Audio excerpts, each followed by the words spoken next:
Hello বন্ধুরা, মাকে খুঁজে পেতে মরিয়া হয়ে রয়েছে ছোট্ট রূপা। তাই তো টাকা জমিয়ে খবরের কাগজে এবারে বিজ্ঞাপন দিল ছোট্ট মেয়ে রূপা। কি হতে চলেছে অনুরাগের ছোঁয়াতে আসুন দেখে নেওয়া যাক এক ঝলকে। ছোটবেলায় থেকে দীপার কাছে মানুষ হয়েছে ছোট্ট রূপা। অনেক কষ্ট করে দীপা তাকে মানুষ করেছে।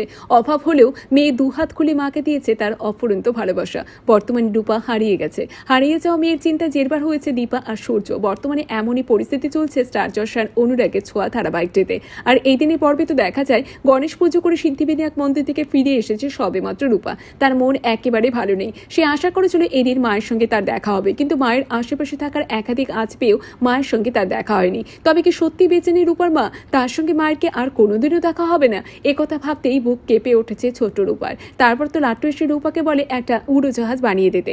বিন্নি খাবার দিয়ে আসে। এদিকে বিন্নি রূপাকে খাবার খাইয়ে দিতে চাইলে রূপা বলে সে আগে লাট্টুর জন্য উড়োজাহাজ বানাবে, তারপরে খাবে।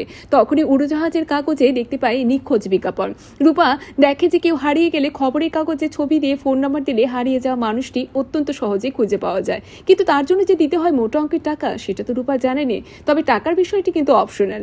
ফান্টুস বলে এরকম বিজ্ঞাপন দিতে অনেক প্রচুর পরিমাণে টাকার প্রয়োজন। তখনই রূপা একটা বুদ্ধি বের করে। ফান্টুসকে বলে সে নিজে হাতে লিখবে, তার ফটোকপি করে খবরের কাগজে লোকেদের নিয়ে আসতে হবে। আর ফান্টুসের কাছে খুব অল্প টাকা জমানো রয়েছে।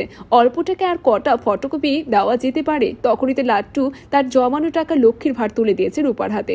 যদি কিছুটা হলে সাহায্য করা যায়, গ্রামের সকলে অল্প হলে সাহায্য করতে চায়। এদিকে রূপা ভাবে যে এই অল্প দিনে গ্রামের লোক তাকে কত আপন করে নিয়েছে, কিন্তু তাদেরকে নিজের মানুষই তাকে ভুল বুঝে গেছে। আর এইভাবে কিন্তু তার বাবার কথা মনে পড়তেই অবশেষে মনটা খারাপ হয়ে গেছে ছোট্ট রূপার। তবে কি ছোট্ট রূপা এইভাবে ভুল বুঝে যাবে তার বাবা সূর্যকে? কি হতে চলেছে আগামী পর্বে ধারাবাহিকের আপডেটটি জানতে অবশ্যই আমাদের চ্যানেলটির সাথে এইভাবে জুড়ে থাকুন, পাশে থাকুন। ধন্যবাদ।